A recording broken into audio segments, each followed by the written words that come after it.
Hello and congratulations on the purchase of your Salem Elite Series 36 FL. My name is Caleb. I'll be doing an orientation with you today, and we can start right up here in the front.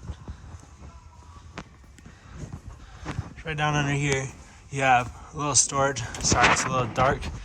You have your spare tire there in the middle, as you can see, and then got a little light on it. You have two battery boxes there, so you can have multiple batteries going at the same time. There are jumper cables there for you as well, and you can see you have access to the motors on either side for both of your landing gear here. So if those were to fail, you have easy access to those, so you can run them up and down manually. Right next to that is going to be your auto level or leveling system control.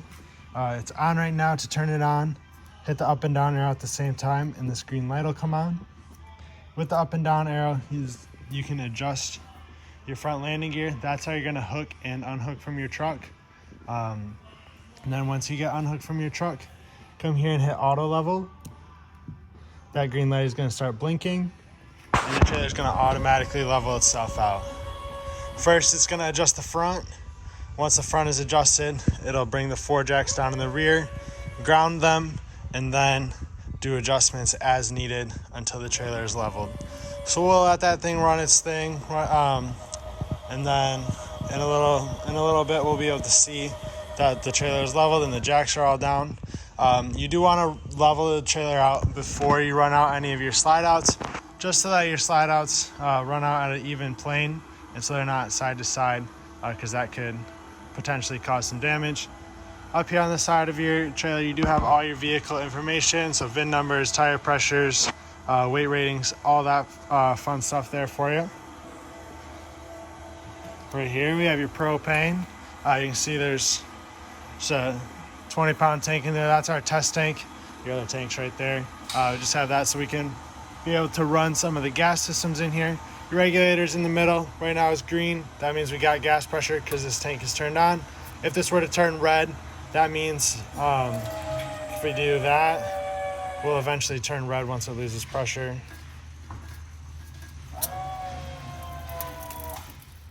But that'll turn red once it loses gas pressure in the lines. And that'll indicate that either your tanks are empty or they're closed, or for some reason you're not getting propane. We'll turn that back here though, make sure that's opened up, and that's good. All right, next you have pass-through storage. This, as you can see, goes all the way through the other side. There's some fun equipment over there that we'll go over in a little bit. You do have a tool here, so that's how you're going to manually crank your jacks. As you can see, these rear feet are moving. The farthest back ones are all the way fully down. Now it's just doing the middles. So once those are done, it'll be fully leveled out. Right down underneath this slide, kind of tucked up behind this black pipe here, is your freshwater drains. So that is for your freshwater tank. Next to that, you have your sewer drain. And you can see there's a slide valve down here, right here. Just open and close that. That's going to be for your front bathroom. You have another slide valve right here. That is for your gray tank for the front. So when you're draining these, hook your sewer hose up first. Put the other end in your drain. You're going to want to pull that black handle first. That's right here. That's going to be for the toilet. You want that to drain out, and then you'll pull your gray handle up there, and that gray dirty sink and shower water will help to rinse the black toilet water out of your hose.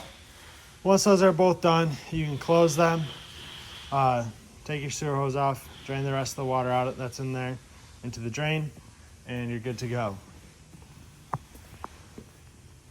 You do have more black valve or more holding tanks back here. There's 2 valves here. That's for the rear bath, which will drain out right from here. Same thing with this one. Pull your black handle first, then your gray. With these, you do have black tank flushes, one for both tanks. one for each black tank. So it's going to work the same for both one. When you use those, you want to make sure that slide valve for those tanks is open, and then you have your hose running into the drain. Hook a hose, or your sewer hose running into the drain. You'll hook a water hose up to here or to this one, whichever one you're doing, and that's going to spray water into your black tank and help to clean off your sensors, so you get more accurate readings inside, and also helps just get rid of some of the extra solid waste that's in those tanks. Run water through there for 5 or 10 minutes max, and that'll just help to clean it out. And then you turn your water off here, close your slide valves, and you're all set. You do have some other water connections here, as well as input for cable and satellite. So this top one's cable, bottom one's satellite.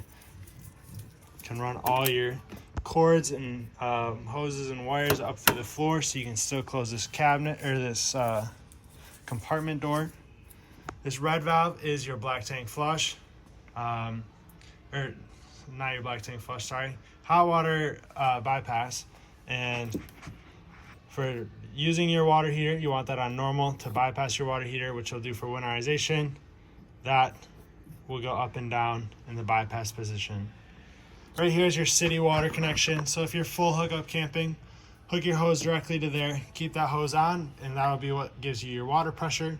If you want to fill your freshwater tank, you'll come to here, hook your hose up, turn it on, and that'll start to fill your freshwater tank. And then as that drains, as that fills, you'll be able to see what level it's at on the monitor panel inside. And you have this white hose here is for winterization. So when you're winterizing, this will go into your jug of antifreeze, and then you'll use this valve here to switch, if I can get it to turn, to switch what the pump draws from. So you can see you have a little description for what you have to do to winterize. So to drain your freshwater tank, you want your low point drains.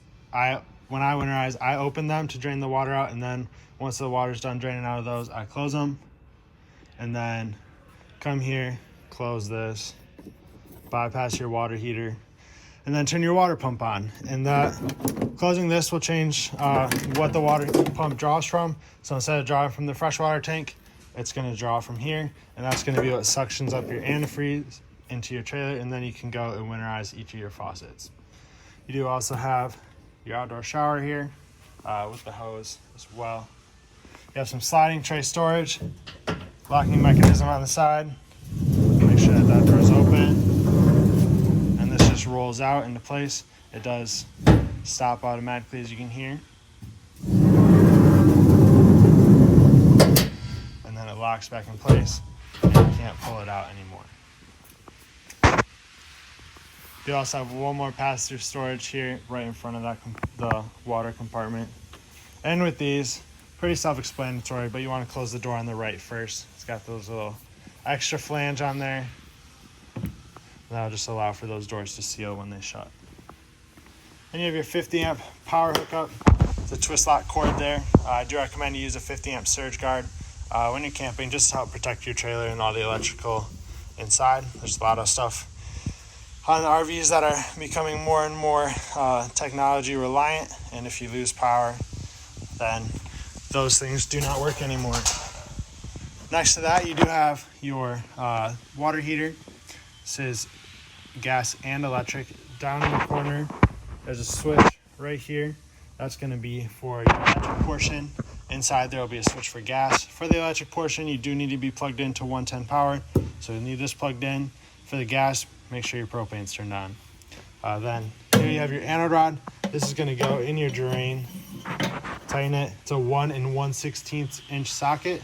Tighten that down, and that's going to be the plug. And then your water heater will start to fill once you have that bypass opened up to normal use.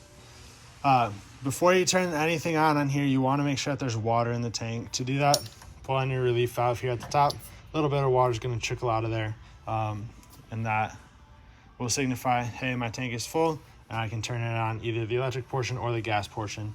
If you turn those on when the tank is empty, no water in it, it's going to burn out the heating elements, and you'll have to replace those. When you're done using this, take your anode rod out. Water's going to drain out from here. Over time, this anode rod is going to corrode.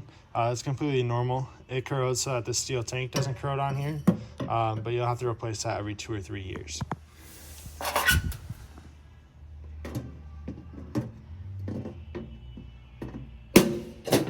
And when you're camping, or when you're done camping, you can leave your anode rod in there.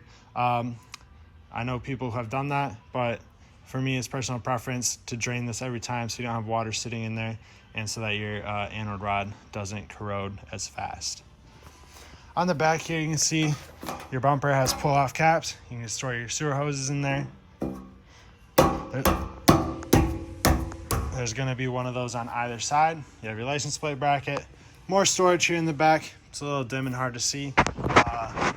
You have a prep for a backup camera for Furion, and then ladder up to the roof. Your roof is fully walkable, so you can get up there. I recommend you get up there once a year at least to go treat your rubber roof and to check all your seals and lap sealant. Then come on around to the door side. You have your outdoor TV and entertainment center, outdoor kitchen, once again sliding rack. Same mechanism here. Lift up and pull out. And then your outdoor griddle slides out on another little tray.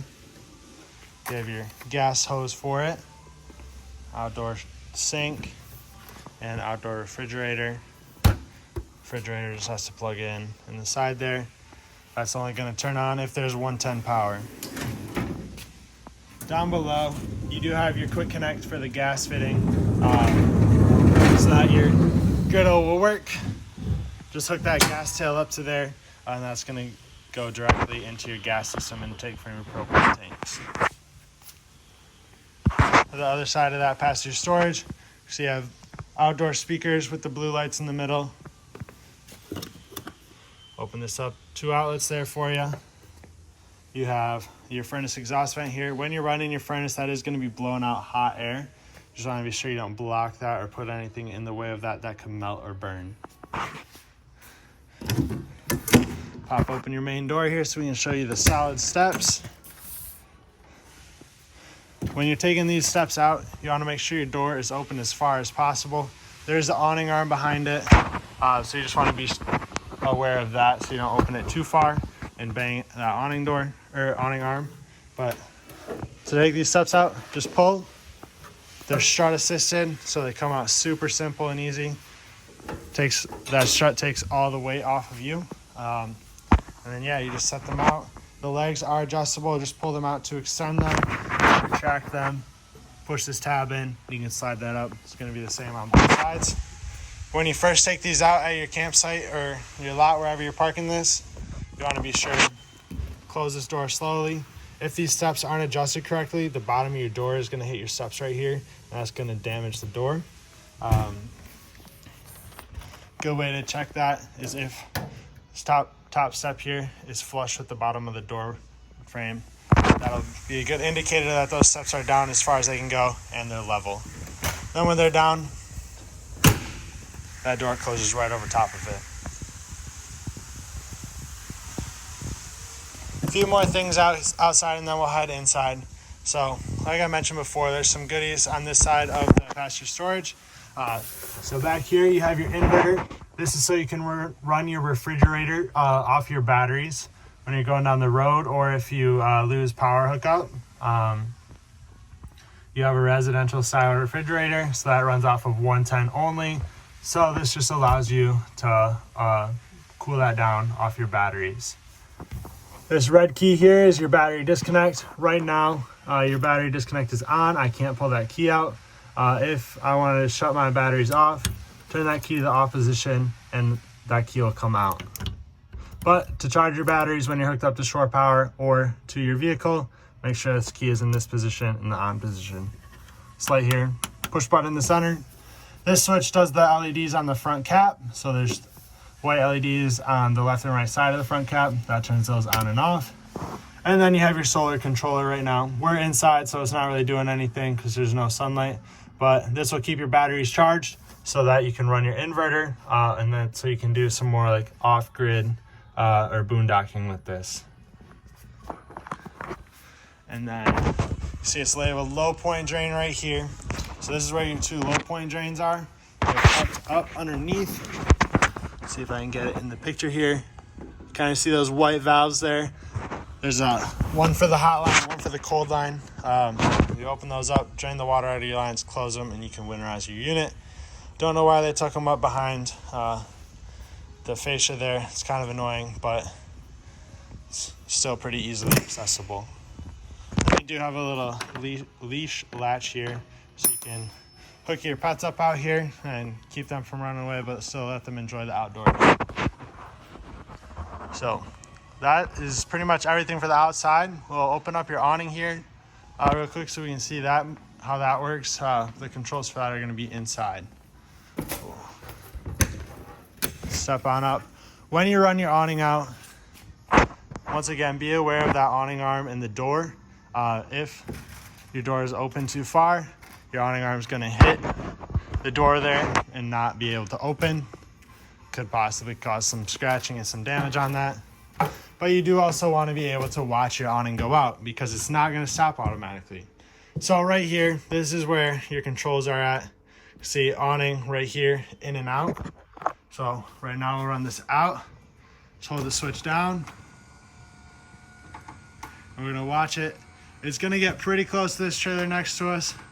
But we'll be able to get it most of the way out. You'll be able to see there's a valance that drops down.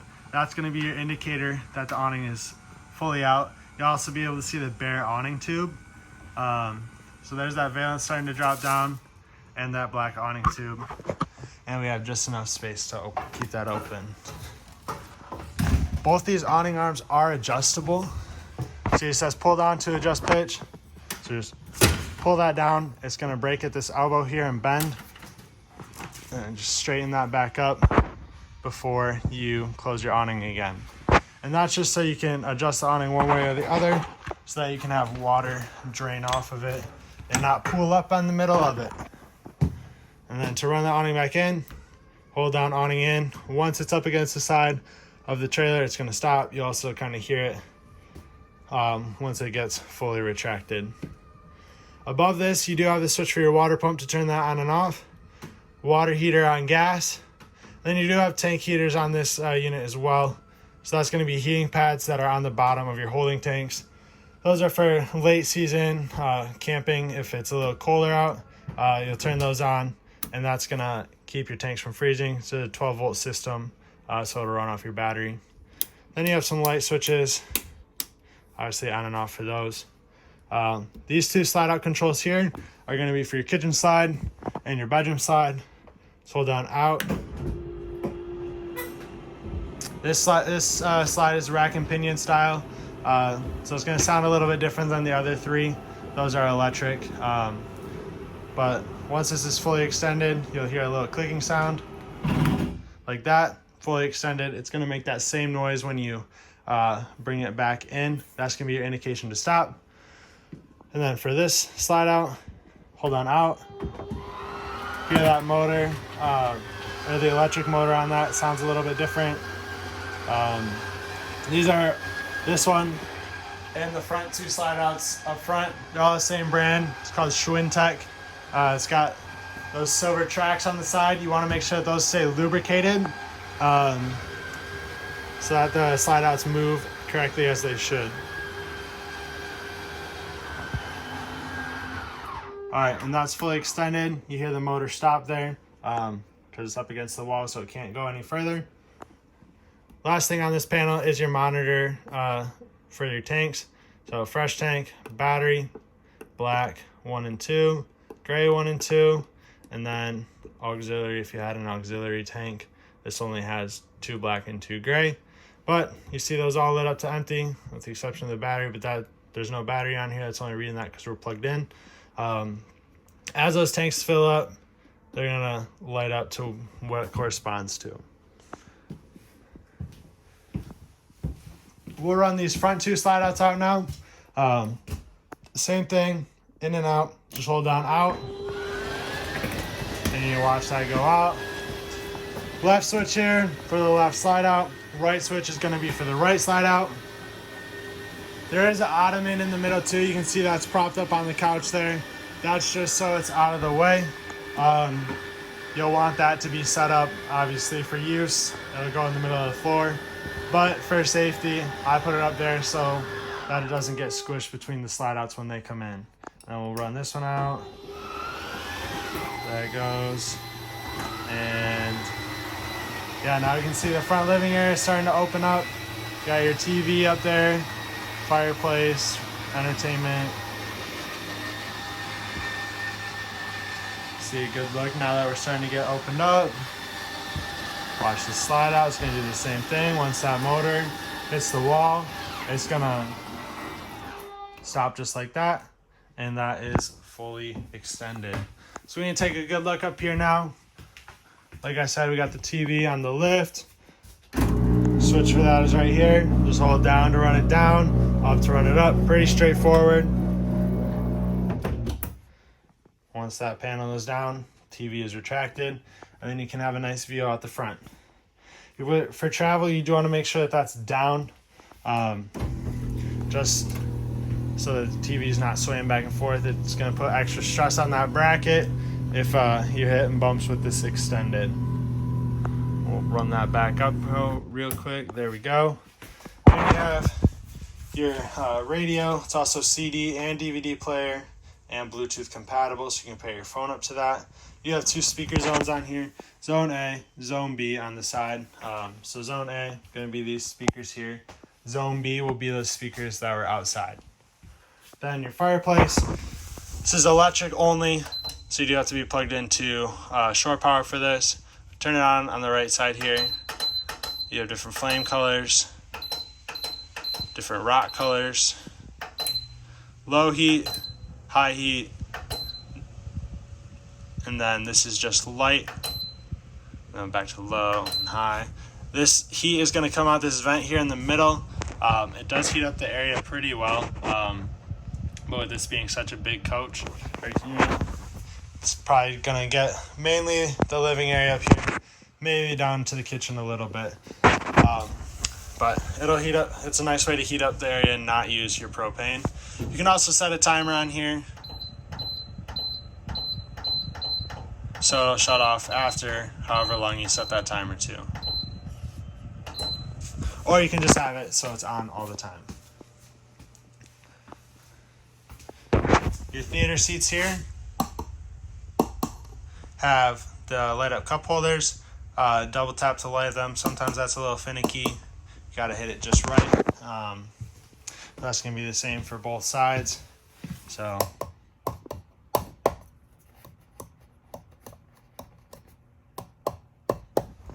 we'll make our way down into the kitchen here. By your sink here, you have your keys. These purple keys are going to be for your entry door, and then the rest of the keys will all be different compartments. The different compartments will have different locks on them. It's a little tricky to have so many different sets, but that's how they do it. And then you do have pull down wand for the sink there as well. Behind me, you have your full-size microwave and convection oven. So if you're running microwave, hit microwave, convection, convection.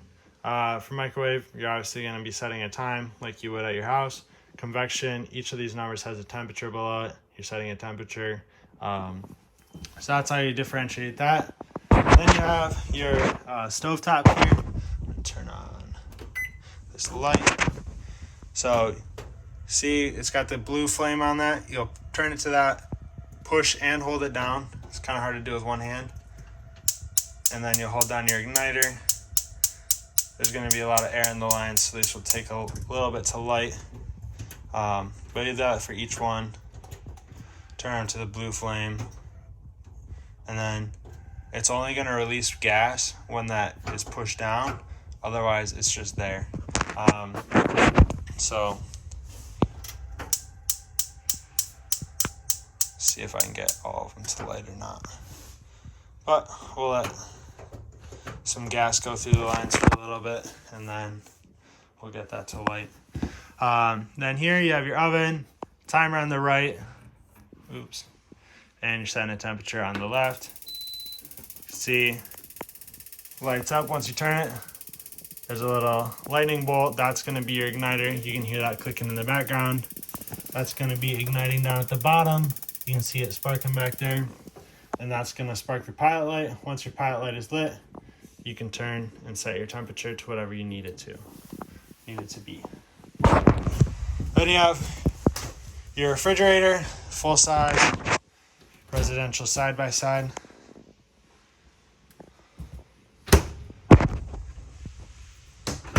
All your controls right here on this little touchpad, and then you have a lock function on there as well, so you can lock out the controls. You have the half bath here. Turn the light on. Some nice storage racks. Toilet with the foot pedal flush. All the way down with this opens up the flange inside. Halfway down on the pedal allows water to just go in there, and you can help kind of rinse stuff out. Then you have your sink, medicine cabinet, and more storage below.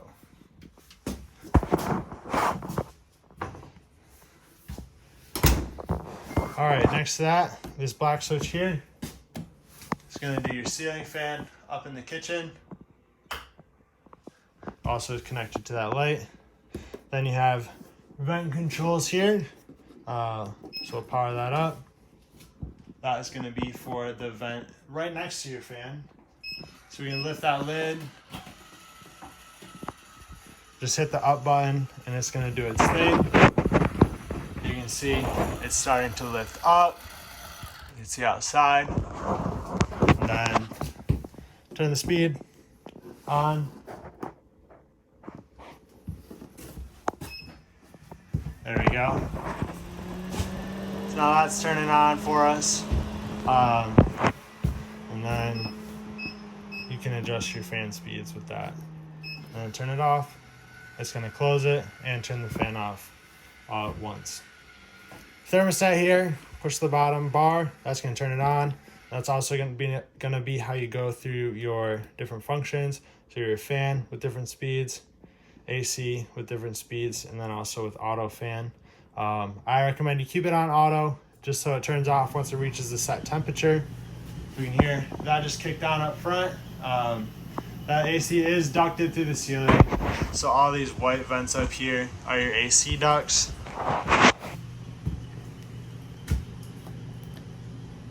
The next one is going to be your heat.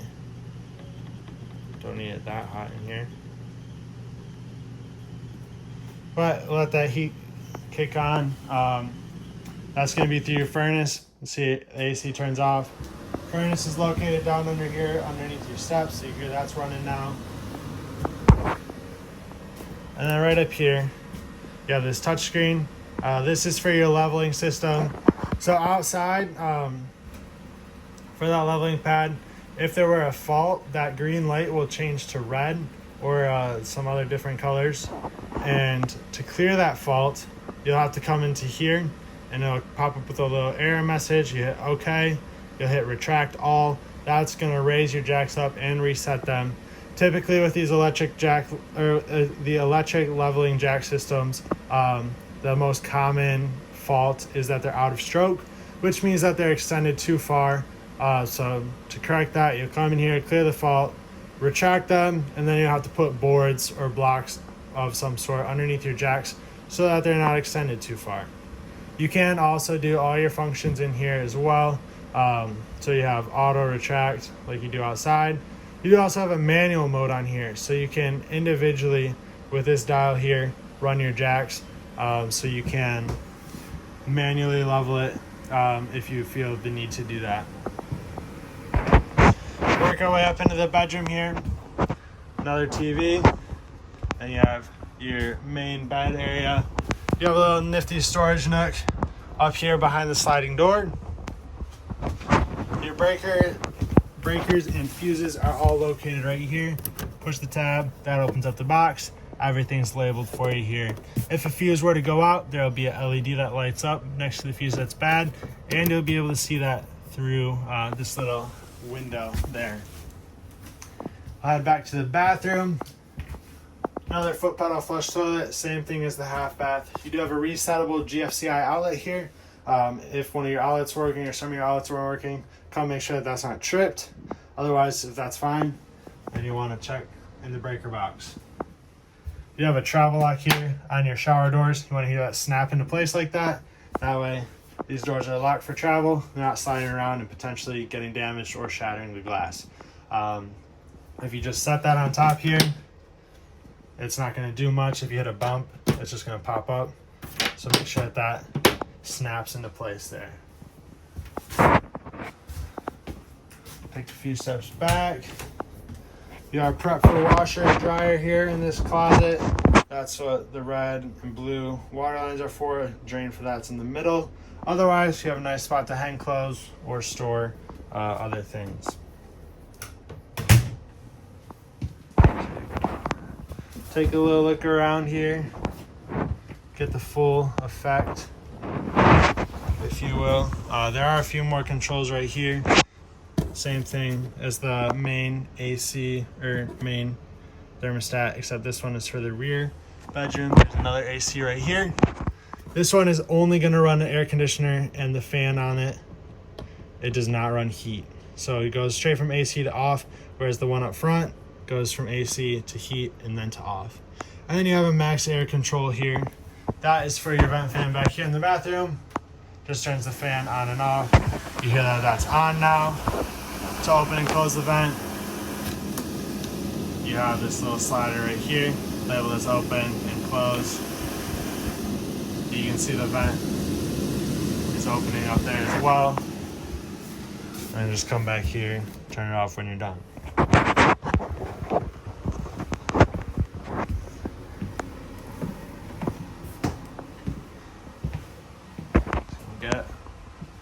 Look around again. Furnace is running, so hopefully we got some good gas flow now. We'll try and light this stovetop again. Still might take a while with these. Like I said, there's usually a lot of fumes. Let's see if I can position this so I can get a better handle on it. There it goes. So once it lights like that, I like to hold the knob down for a couple extra seconds just to make sure it's got good gas flow. And then I turn it to the temperature. There goes that one in the middle. Once again, hold that down. Not practicing what I preach over here. That one's good. And then we'll do the far one. So like I said, sometimes there's air in the lines. A good way to kind of combat that, I guess, is to turn on the furnace. That's going to get air, or that's going to get the gas flowing through quite quickly. So if you feel the need to, you can turn that on before you light this. Otherwise, you'll just have to hold this down for a little bit extra time before you can get that to light. But that is going to be everything for your trailer. I want to thank you for purchasing from Terrytown. We appreciate your business. Hope this video helps, and congratulations.